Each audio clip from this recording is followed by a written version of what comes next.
Right, ఇక details చూస్తే నల్లగొండ జిల్లా మిర్యాలగూడలో ప్రణయ్ పరువు హత్య కేసులో తీర్పు అనంతరం ఆయన కుటుంబ సభ్యులు సమాధి వద్దకు వెళ్లారు. తండ్రి బాలస్వామి, తల్లి ప్రేమలత, తమ్ముడు అజయ్ నివాళులర్పించారు. సమాధి వద్ద పూలు చల్లి కుటుంబ సభ్యులు తీవ్ర భావోద్వేగానికి గురయ్యారు.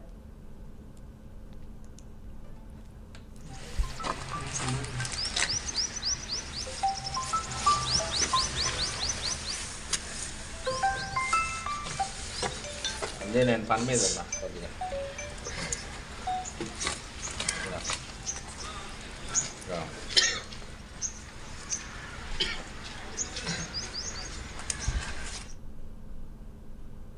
ఒక నేరస్తులకు ఒక కనువిప్పు అనేది కలగాలి, కనువిప్పు కావాలి. ఎందుకంటే మా బాబు ప్రణయ్ హత్య జరిగినప్పుడు ఇదే చివరి హత్య జరగాలని చెప్పి జస్టిస్ ఫర్ ప్రణయ్ అని చెప్పి చాలా మేము పోరాటం చేశాము. కానీ ఆ హత్య తర్వాత కూడా చాలా హత్యలు జరగటం అనేది జరిగింది. అయితే ఈ హత్య తర్వాత జరిగినటువంటి హత్యలు చేసిన వాళ్ళకి కానివ్వండి, ఇంకా ఈ కులాన్ని పట్టుకొని వేలాడే వాళ్లకు, కుల దురంకార హత్యలు చేసే వాళ్లకు, తర్వాత కన్న కూతుర్లను చంపుకునే వాళ్లకు, కన్న కొడుకులను చంపుకునే వాళ్లకు, అవతలి వ్యక్తులను చంపే వాళ్లకు కులం పేరుతోని ఈ యొక్క తీర్పు అనేది కనువిప్పు కావాలని నేను కోరుకుంటున్నాను. వాస్తవంగా ఈ ఇన్సిడెంట్ తర్వాత మీ అందరికీ తెలుసు, చాలా లాస్ అయిపోయాం మేము. ఇప్పుడు మాకు కొడుకు లేకుండా పోయాడు, అమృతకి భర్త లేకుండా, తర్వాత నా మనవనికి తండ్రి లేకుండా పోయాడు. తర్వాత మారుతిరావు ఆయన అమృత ఫాదర్ ఆయన కూడా సూసైడ్ చేసుకున్నాడు. తర్వాత ఈ ఇందులో ఉన్నటువంటి 7 మందికి సుభాష్ శర్మకి ఉరిశిక్ష, తర్వాత మిగతా 7గురికి 6 మందికి జీవిత ఖైదు విధించడం అనేది జరిగింది. వారి కుటుంబాలు కూడా బాధపడుతూ ఉంటాయి. కాబట్టి ఎవరైతే ఈ సుపారీలు తీసుకొని హత్యలు చేసే వాళ్ళకి ఇది ఒక కనువిప్పు కావాలి.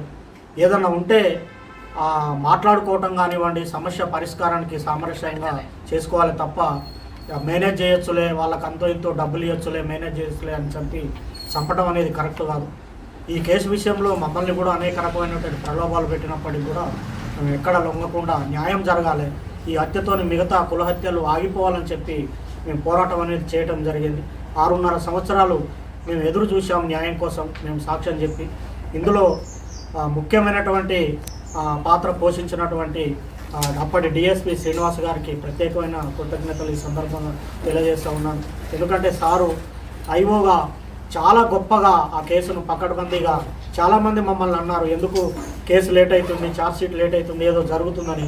కానీ సార్ మీద మేము నమ్మకం పెట్టుకొని ఉండటం వల్ల లేట్ అయినప్పటికీ కూడా ఒక పకడ్బందీ 200 పేజీల ఛార్జ్షీటు, దాదాపు 100 మంది సాక్షులను పెట్టి ఛార్జ్షీట్ వేసి గట్టిగా కేసును పకడ్బందీగా చేశారు. తర్వాత దానికి సహకరించినటువంటి ఎస్పీ రంగనాథ్ గారికి కూడా ఈ సందర్భంగా ప్రత్యేకమైన కృతజ్ఞతలు తెలియజేస్తూ ఉన్నాను. సార్ ఆధ్వర్యంలో మంచి టీము సుభాష్ శర్మను ఆ రోజు వెళ్ళి పట్టుకోవటము, తర్వాత నిందితులందరినీ పట్టుకోవటం విషయంలో కూడా సారు అనేకమైనటువంటి టెక్నిక్స్ ఉపయోగించి, టెక్నికల్ ఎవిడెన్స్ ఉపయోగించి తర్వాత ఈ సాక్ష్యాలను కూడా ప్రొడ్యూస్ చేయడం అనేది జరిగింది. అందులో ఇంకొకటి ముఖ్యమైన విషయం ఏంటంటే ఈ కేసుకు వాదించినటువంటి అడ్వకేటు దర్శనం నరసింహ గారు చాలా గొప్ప వ్యక్తి ఆయన. ఎందుకంటే ఆయన కూడా ఎలాంటి ప్రలోభాలకు లొంగకుండా ఒక న్యాయం అనేది జరగాలి, ఈ సొసైటీలో న్యాయం ఉండాలని చెప్పి ఆయన కూడా గట్టిగా ఎలాంటి ప్రలోభాలకు లోను కాకుండా ఆయన కూడా చివరి వరకు కూడా న్యాయం కోసం పోరాటం అనేది చేయటం జరిగింది. చివరికి ఈరోజు వచ్చినటువంటి తీర్పుతోని న్యాయం అనేది జరిగింది. వాస్తవంగా అందరూ మీకు సంతోషంగా ఉందంటారంటే సంతోషం కాదు, ఇది వాస్తవంగా ఏంటంటే నా బాధను ఎవరు తీర్చలేరు, కొడుకులేని బాధ ఎవరు తీర్చలేరు. మేము ప్రతినిత్యం బాధపడుతున్నాం. ఎవరైనా బయట బాబులు కనపడినప్పుడల్లా, మా బాధ క్లాస్మేట్స్ కనిపించినప్పుడల్లా బాధ ఉంటుంది. కాబట్టి దయచేసి నేను చెప్పేది ఏంటంటే చంపుకోవటం అనేది కరెక్ట్ కాదు. ఇప్పుడు నా మనవడు ఉన్నాడు, మనవడిని కూడా మేము చూసుకోవాలి. మాకు ఎవరి మీద కోపాలు లేవు. మేము ఈ కేసు విషయంలో సాక్ష్యం చెప్పాము, మా బాధ్యత మేము నిర్వర్తించాము. కేవలం ఈ హత్యలు ఆగాలనే ఉద్దేశంతో చెప్పాము తప్ప వేరే మరొకటి కాదని సందర్భంగా నేను తెలియజేస్తున్నాను. న్యాయస్థానం కూడా కరెక్ట్ అయిన తీర్పు ఇచ్చింది. ఈ సందర్భంగా చివరిగా నేను చెప్పేది ఒకటే, న్యాయం అనేది ఉంటుంది. పోలీసులు కానివ్వండి, చట్టం కానివ్వండి, న్యాయమూర్తులు కానివ్వండి, న్యాయవాదులు కానివ్వండి ప్రలోభాలకు లొంగుకారు. ఈ దేశంలో ఈ రాష్ట్రంలో ఈ సమాజంలో న్యాయం అనేది ఉందని మరొకసారి రుజువందని తెలియజేసుకుంటూ సెలవు తీసుకుంటాం. ఈ ప్రణయ్ హత్యలో ఈరోజు వచ్చిన జడ్జిమెంట్ని ఒక గుడ్ జడ్జిమెంట్గా మేము భావిస్తున్నాం. మరి ఇందులో ప్రతి ఒక్కరి పాత్ర ఉన్నది. పీపీ గారు, పబ్లిక్ ప్రాసిక్యూటర్ గారు చాలా హార్డ్ వర్క్ చేయడం అనేది జరిగింది. మరి ఈరోజు ఎవరైతే ప్రణయ్ హత్య చేయబడారో వాళ్ళందరికీ కూడా A2కి మర్డర్ అంటే డెత్ పెనాల్టీ వేయడం అనేది జరిగింది. 3 to 8 వరకు ఇంప్రిజ్మెంట్ పర్ లైఫ్. మరి ఈ తీర్పు ద్వారా ప్రతి ఒక్కరూ కూడా ఆలోచించాలి. సమాజంలో మనం డబ్బుకు ఆశపడి ఎక్కడైతే మర్డర్ ప్లాన్ చేయడం అనేది జరిగితే కోర్టుల ద్వారా కఠినంగా శిక్షించబడతాము అనేది ఈ తీర్పు ద్వారా తెలుసుకోవాలి. మరి అమృతకు ఈరోజు నిజంగా న్యాయం జరిగింది. మరి ఇక్కడ ఈ తీర్పు, ఈ జడ్జిమెంట్ ఇచ్చింది కూడా ఒక మహిళా న్యాయమూర్తి కాబట్టి మరి మేము హర్షిస్తున్నామంటే ఒక గుడ్ జడ్జిమెంట్ రావడం అనేది జరిగింది.